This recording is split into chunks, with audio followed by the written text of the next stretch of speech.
Okay, good to see you फौजी too. आप लोग, मुझे मालूम ना, मॉर्निंग से इंटरव्यू दे रहे हैं, बहुत बोर हो गए।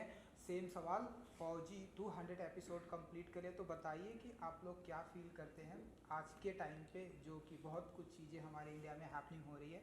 सो गौर जी, आपसे, फौजी 200 एपिसोड कंप्लीट कर लिया, आई विश कि ये कितना एपिसोड कंप्लीट करना चाहिए? और 100 हम शूट कर चुके हैं। Oh great, 200 episode. So I wish कि ये 1000 एपिसोड हाँ नहीं, जाए। अभी फिलहाल के लिए 200 ठीक है भाई। अच्छा ठीक है। सो कुछ कहेंगे आप, कितना बड़ा ब्लेस्ड प्रिविलेज मोमेंट होता है आप लोगों के लिए? बहुत बड़ा मोमेंट है। इनफैक्ट जो पहला फौजी था, आपको पता है ना, सिर्फ 14 एपिसोड्स थे। हाँ जी। और वो इतना लेजेंडरी शो बन गया था। अब जब हम ऑलमोस्ट 200 शोज डिलीवर कर चुके हैं, तो द ग्रेट थिंग इज़ के टीआरपीज़ बहुत अच्छी आई हैं डीडी के लिए। डीडी नेशनल के जितने भी दर्शक हैं, उन्होंने बहुत ही पसंद किया है हमारे शो को। और जो संदीप सिंह का जो एफर्ट रहा है लेजेंड स्टूडियोज़ का, कि क्वालिटी वर्क दें, अच्छा शो दें, ऐसा नहीं कि बस बनाए जा रहे हैं। सबकी अलग अलग कहानियाँ, सबकी अलग अलग स्टोरी लाइन्स पे, एंड एडिशन टू दैट के एक एंटायर म्यूजिक एल्बम जिसमें इतने दिग्गज नाम जुड़े हुए हैं।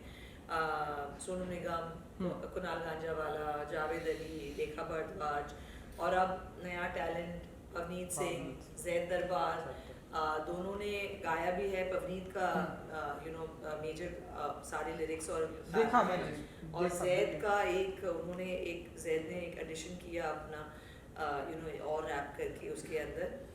एंड जैद का डायरेक्शन भी है, पहला डायरेक्शन है। So I think all thanks to Sandeep Singh के इतना प्यार मिल रहा है फौजी 2 को। एंड आगे जब तक हमारा क्लाइमैक्स हो and all of that, and I am sure the audience हमारे साथ जुड़े रहें। डायरेक्शन से याद आया कि आने वाले दिनों में अपनी खूबसूरत वाइफ जी को डायरेक्ट करेंगे आप? इन ऐसे कोई ऐसा ड्रीम है? हाँ बिल्कुल है। बताइए जरा, क्या है, क्या दिमाग में है आपके? गौहर को भी नहीं पता होगा ये तो। नहीं, आपसे। हाँ वही बता रहा हूँ, गौहर को भी नहीं पता होगा जो बताने जा रहा हूँ। अच्छा हाँ बताइए। तो मैंने मतलब वैसे भी एक चीज़ सोची थी कि मैं डायरेक्ट करूँगा गौहर को एक गाना बनवा के डैडी से, मेरे डैड से, तो उनका गाना और इनका लुक और मेरा डायरेक्शन, मतलब नया वाला आदमी, बट फिर भी मुझे ऐसा लगता है कि वो बहुत अच्छा आ सकता है। तो मेरा वो शायद थॉट प्रोसेस पहले था और मैं शायद कंप्लीट करूँगा इसे। आई विश कि आप बिल्कुल हाँ इंशाल्लाह। इसके बाद हाँ मतलब अभी नहीं, इंशाल्लाह। जब भी मुझे ऐसे लगता है कि मुझे अब करना चाहिए इस चीज़ को, कि अब मुझे टेक्निकली भी उतना तरीके से समझने आ गई ये चीज़ें, तब मैं इनको लेके और दोनों को रिक्वेस्ट करके, बापू को भी, ये तो आपके दोस्त हैं, ये इनको नहीं, मैं डैडी की बात कर रहा हूँ। डैडी को गाना भी बनाना पड़ेगा ना, मैं डायरेक्ट करूँगा, वो गाना बनाएंगे, ये एक्ट करेंगे, तो सबको रिक्वेस्ट करके इंशाल्लाह I try to get that song. या ये मैंने अभी पहली बार आपको बता दिया है। जी बिल्कुल बिल्कुल, थैंक यू सो मच। ये आपने सिर्फ मुझे बताया? सिर्फ आप तो सबको बता दिया ना, बट ये पहली बार आपके सामने आपके चैनल पे बताया। बिल्कुल बिल्कुल, जी। Thank you so much. अरे। आपके डैडी से भी मैं मिला हूँ, मैं उनसे भी बात करूँगा कभी। अभी उन्हें भी नहीं पता ये बात। ओके। हाँ उन्हें पता मत, अभी रुक जाओ, पहले मुझे प्रिपेयर हो जाने दो। हाँ ओके ब्रदर, आपका गाना देखा मैंने। जी कैसा लगा आपको? सुपर। एंड क्या जी। कुछ कहेंगे, इतने ब्यूटीफुल कास्ट है बिल्कुल बिल्कुल। आपने किया है, and क्या कुछ कहेंगे? मैं तो गौर मैम को देखते ही आ रहा हूँ बहुत टाइम से, और मेरे को मौका मिला इनके साथ काम करने का, एंड इट इज़ मतलब ड्रीम कम ट्रू। और सब cast, everyone, the whole team, the whole, एक सेकंड ये सब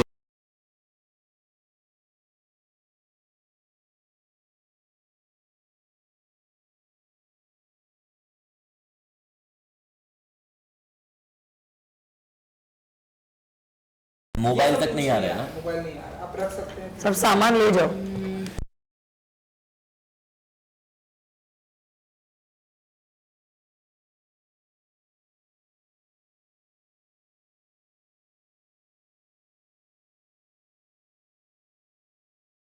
अभी थोड़ी देर पहले बोला कि गौर मैम के साथ काम करके जस्ट फील सो गुड, क्योंकि उनको देखता है बहुत टाइम से। और all the team, all the crew, everyone, और एल्बम में इतने दिग्गज लोग हैं, सोनू जी, देन मतलब मैं तो उनके गाने सुनता आया हूं हमेशा से, और काम करने का मौका फौजी में मिलना it's a very very big thing. और शायद कहीं ना कहीं मेहनत रंग लाती है अगर आप अपने पैशन को, अपने काम को लेकर चलो तो। And with this song I think I feel very proud to give a tribute to Fauji, all the Fauji entire this India, everywhere. Like, so yeah, I'm thankful to this and giving me this opportunity. You know, Sandeep sir, thank you so much for this opportunity. Thank you. And lastly Gauhar ji आप की पिछले एक महीने से हमारे India में बहुत सारी हैपनिंग हुई है, क्योंकि फौजी ने वो गाना भी देखा जो आप लोगों ने प्रोग्राम को ट्रिब्यूट किया, एंड जो इंडिया का वॉर भी हुआ, बहुत सारे जी। फौजी शहीद भी हुए, एंड नाउ जो प्लेन क्रैश हुआ, एंड जी। नाउ कल पुणे में, सारे लोगों के लिए कुछ एक ट्रिब्यूट आप लोग कुछ करना चाहेंगे एक ऐसे? ट्रिब्यूट तो मतलब जब एक देश में आप रहते हैं, एक देश का हिस्सा हैं, बचपन से लेके आज तक एक ही चीज़ सिखाई गई है कि all Indians are my brothers and sisters, तो कहीं कुछ होता है तो you are affected by that, and if you are not affected then you are not a citizen of the country. कोई भी कंट्री आप ले लो, एक देशभक्ति होती है, होनी भी चाहिए। और हमारे मतलब मेरे माँ बाप ने तो मुझे यही सिखाया है कि देश से प्रेम यानी वतन परस्त होना, वो सबसे बड़ा आपका ईमान में आता है। आपके ईमान में ये कहा गया है कि आपके वतन से आप वफादार रहिए। तो जब कुछ होता है, कोई कलामिटी हो, बाढ़ आए, अर्थक्वेक हो, वॉर हो, जहाँ पर इनोसेंट लोगों की जान जाए, एंड ऑफ कोर्स अभी ये इतना बड़ा हादसा जो प्लेन क्रैश का हुआ है, प्लस कल जो ब्रिज गिरा, उसको पढ़ के आप खुद, मैं बहुत ज़्यादा अफेक्ट हो जाती हूँ। इनफैक्ट प्रेगनेंसी में तो और भी ज़्यादा अफेक्ट होती हूँ। तो यही दुआ करती हूँ, ट्रिब्यूट तो क्या ही देंगे, हम सिर्फ यही बोलना चाहती हूँ कि हम उनके हर एक इंसान के गम में शरीक हैं। We feel the pain, we know what you are going through, and we just pray pray pray. In fact मैं सारा टाइम दुआएं करती ही रहती हूँ to all the affected innocent souls, पूरी दुनिया में जहाँ जहाँ हो रहा है, जहाँ जहाँ गलत चीज़ें हो रही हैं, जहाँ जहाँ इनोसेंट लाइव्स को खोया जा रहा है, all my prayers are with them. आप लोग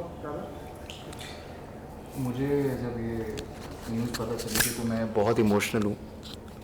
तो मेरे पास तो कुछ शब्द ही नहीं है, क्योंकि वो सब देख के ऐसा लगता है कि क्यों हुआ है, क्यों हो रहा है। आई मीन अच्छा, मतलब एक अंदर से ही फील आता है कि मैं नहीं चाहता कि अब ये ऐसा कुछ हो, और बस सच में दुख होता है। और आई फील दैट पेन जब ये न्यूज़ आया था बाहर, जो क्रैश हुआ था रिसेंटली, तो मैं बस लंच ही कर रहा था, और उसी टाइम पे जब मैंने हर्ड दिस न्यूज़, तो उसी टाइम पे मेरे हाथ से, लिटरली कह रहा हूँ, मैं खा नहीं पाया था। इट वाज जस्ट ब्रीदिंग थोड़ी एकदम से बहुत तेज़ हो गई थी, और जस्ट कि अब ये सब ना ही हो तो अच्छा है, पर कौन टाल सकता है होने को। तो या want to say something? you like to add something, say something? किसी के जाने का दुख जो है ना, वो हम बोल के तो पहली बात उसको ज़ाया नहीं कर सकते। तो जो किसी के जाने का दुख हमें फील होता है, वो जब कोई अपना जाता है तभी फील होता है बराबर। पर जो हमारे इतने सब इंसिडेंट्स हो रहे हैं, जो हुए हैं रिसेंटली, उसमें ये चीज़ मुझे पता चली कि अपनों का जाने का दुख पता चलता है, क्योंकि वो इंडियंस है। तो आपको फील होने, वैसा फील होना शुरू हो जाता है, जो मैं फ्लाइट का बोल रहा हूँ जो हुआ। बट फिर एट द सेम टाइम दुनिया की कोई भी कोने में कहीं भी इनोसेंट जब कोई जाता है ना, वो बहुत दुख होता है। मतलब वो ऐसे होता है कि यार वो उनको क्यों हो रहा है ये चीज़।